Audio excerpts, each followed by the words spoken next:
Bab 9 Teknologi Digital.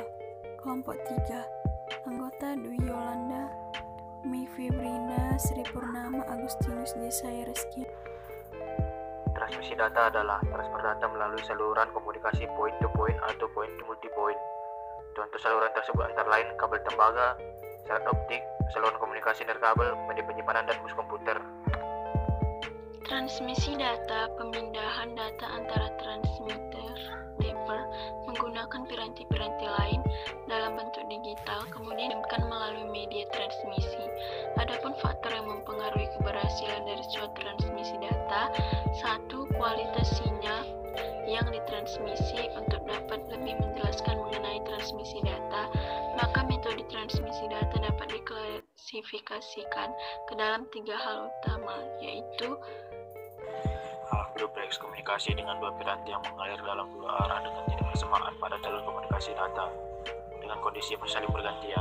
Terdapat turn around type, contoh anti-talkie, radio amatir, interaksi terminal ke komputer. Full duplex, komunikasi antara dua piranti yang mengalir dalam dua arah pada jalur komunikasi data secara serempak. Terdapat perpindahan data dari komputer ke komputer. Jenis hubungan fisik, transmisi paralel. Pada mode transmisi paralel, semua bit dari karakter yang diwakili oleh suatu kode ditransmisikan secara serentak satu karakter setiap saat. Pengiriman secara paralel menggunakan metode handshaking, yaitu suatu metode yang digunakan untuk mengakomodasi ketepatan waktu pengiriman data. Misalnya, bila digunakan kode ASCII, maka dibutuhkan sebanyak 8 channel untuk mentransmisikan sekaligus 8 buah bit satu karakter kode ASCII. Perhatikan bahwa yang ditransmisikan secara paralel adalah bit-bit dalam satu karakter, sedangkan masing-masing karakternya ditransmisikan secara seri. Kerugian transmisi paralel: yang pertama, biaya kabel agak mahal atau karakteristik media harus baik. Yang kedua, untuk jarak pendek karena ada proses pelemahan sinyal atau sinyal alternation dan rentan terhadap gangguan transmisi atau berupa noise.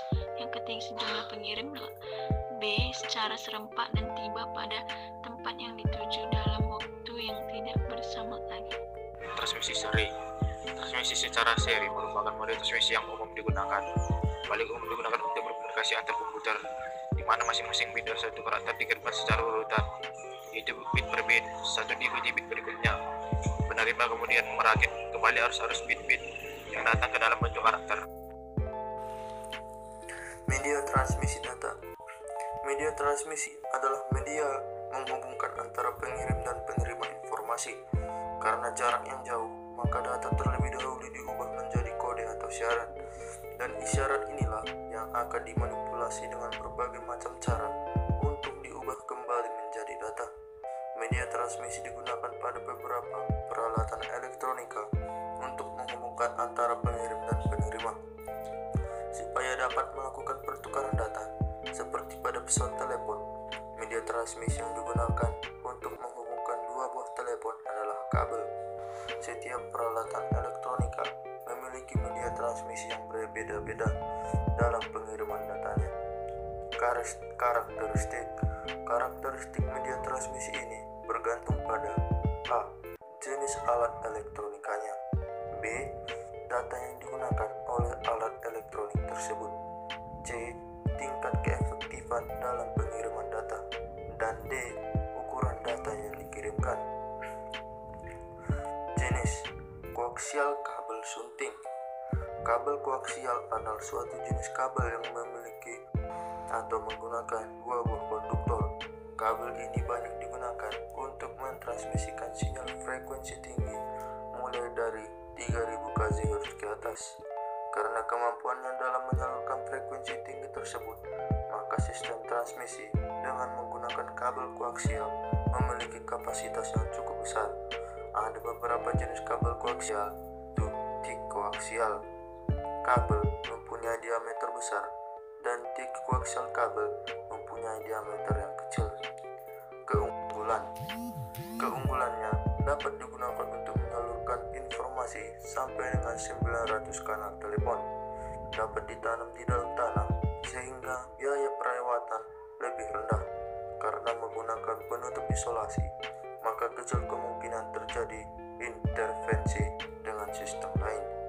Kelemahan kabel ini mempunyai rendaman yang relatif besar, sehingga untuk hubungan jarak jauh harus dipasang radiator.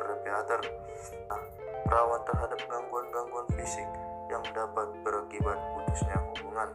Jenis transmisi data. Yang pertama, transmisi data analog. Perbedaan sinyal analog tanpa mengurangi kontennya sama sekali.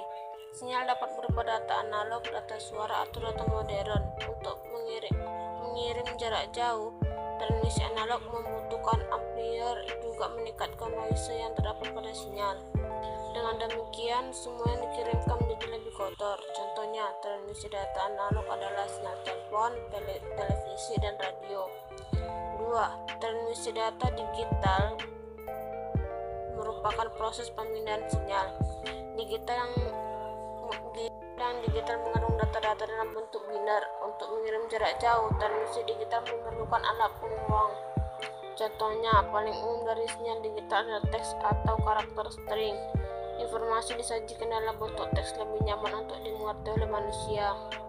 Oleh karena itu, data binaris ditransmisikan melalui sinyal digital akan diproses untuk ditampilkan dalam bentuk teks. Digital dapat direpresentasikan dengan data analog yang menggunakan modulator, demulator. Modulator mengubah sinyal binari menjadi sinyal analog dengan melakukan encoding data dalam frekuensi yang membawanya. Nilai frekuensi menempati spektrum dari frekuensi tertentu di tengah-tengah frekuensi membawanya. Modem merubah data digital yang berasal dari perangkat komputer menjadi data analog yang selanjutnya disalurkan melalui kabel telepon. Penyimpanan data. Penyimpanan berbagai dokumen atau data dalam volume yang sangat besar dapat dikerjakan menjadi lebih mudah dan ekonomis sejak penemuan teknologi penyimpanan digital. Terdapat banyak sekali media yang dapat digunakan untuk penyimpanan data. Berikut beberapa contohnya. 1. Hard Cakram keras atau hard disk disingkat HD adalah sebuah komponen perangkat keras yang menyimpan data sekunder dan berisi piringan magnetis yang memiliki kapasitas logam besar. Hard disk bersifat non-volatil, artinya dapat menyimpan data meskipun tidak ada aliran listrik. Hard disk merupakan piringan metal yang dapat dilapisi oleh bahan yang memungkinkan data disimpan dalam bentuk titik-titik. Cara kerja hard disk adalah spindle memiliki sebuah penggerak yang disebut spindle motor yang berfungsi untuk memutar pelat hard disk dalam kecepatan. Perputaran ini diukur dalam satuan rotation per minute atau RPM. Makin cepat putaran tiap menitnya, makin bagus kualitas hard disk tersebut. Sebuah peranti baca tulis elektromagnetik yang disebut hash ditempatkan pada kedua permukaan pelat. Hash berukuran kecil ini ditempatkan pada sebuah slider, sehingga hash dapat informasi yang tersimpan pada pelat dan merekam informasi ke dalam pelat tersebut. Lalu slider dihubungkan dengan sebuah lengan yang disebut aktuator ARMS.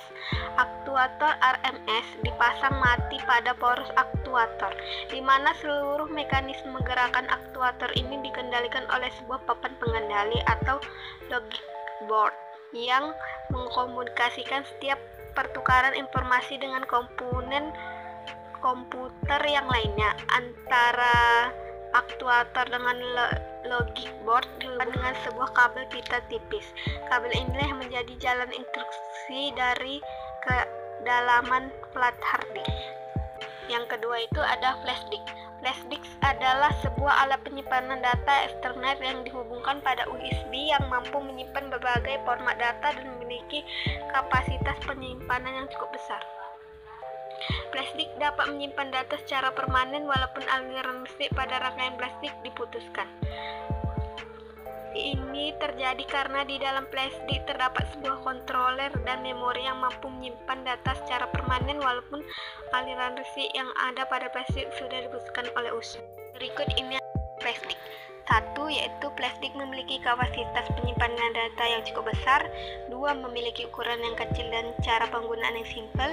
Ketiga, flash disk memiliki harga yang cukup terjangkau untuk semua kalangan, baik untuk anak-anak sekolah maupun umum sekalipun. Dan ada juga kekurangan dari flash disk, yaitu mudah hilang karena ukuran yang kecil. Dua, saat terletak di dalam kantong pada baju atau celana, ada kemungkinan terendam air saat Anda lupa mengeluarkan dari saku tersebut. Itulah kelebihan dan kekurangan flash disk. Flash disk juga memiliki fungsi untuk menyimpan dan memindahkan data dalam berbagai format dalam kapasitas yang cukup besar. Anda juga bisa menggunakan flash disk untuk menjalankan aplikasi dan sistem operasi portable. Flash disk juga dapat digunakan untuk media instalasi sistem operasi baru untuk komputer Anda tanpa menggunakan DVD sebagai media instalasinya. Itulah tadi mengenai flash disk. DVD digital versatile disk. DVD adalah cakram padat yang dapat digunakan untuk menyimpan data, termasuk file dengan kualitas video dan audio yang lebih baik dari kualitas VCD. DVD pada awalnya adalah singkatan dari digital video versatile disk, tetapi beberapa pihak ingin agar kepanjangan ini diganti menjadi digital versatile disk atau cakram serbaguna digital. Agar jelas bahwa ini bukan hanya untuk video saja, terdapat pula perangkat lunak yang membolehkan pengguna untuk mencadangkan atau backup DVD seperti DVD Dector dan DVD Shell. CloudStrike adalah media penyimpanan file berbasis atau digital yang mengandalkan koneksi internet atau akses data. Stroke adalah terobosan baru dalam bentuk atau penyimpanan data yang menunjukkan kelebihan jika dibandingkan dengan media simpanan offline seperti hard disk atau flash disk. Jadi data yang disimpan ke dalam Stroke akan disimpan dikelola oleh pihak lain, dan keuntungan Stroke dengan menggunakan CloudStrike risiko karena data sangat kecil sebab data disimpan oleh hosting ke dalam server. Pemakaian CloudStrike tidak membutuhkan perangkat keras di internet untuk bisnisnya. Sebanyak media penyimpanan online produk yang tidak dipungut biaya, sehingga secara finansial sangat membantu Anda untuk menghemat budget. CloudStrike juga dapat merupakan media penyimpanan yang ramah lingkungan dan tidak membutuhkan perangkat, sehingga tidak akan meninggalkan limbah. Menyimpan file menggunakan CloudStrike ini lebih diminati karena berbagai alasan. Anda tidak perlu khawatir dengan virus atau kesalahan seperti yang terjadi saat Anda menyimpan, lebih terjamin dan sewaktu-waktu. Data ditambah lagi dan juga dapat Anda akses melalui perangkat gadget apa saja asalkan terkoneksi dengan internet. Sekian presentasi dari kelompok kami. Terima kasih.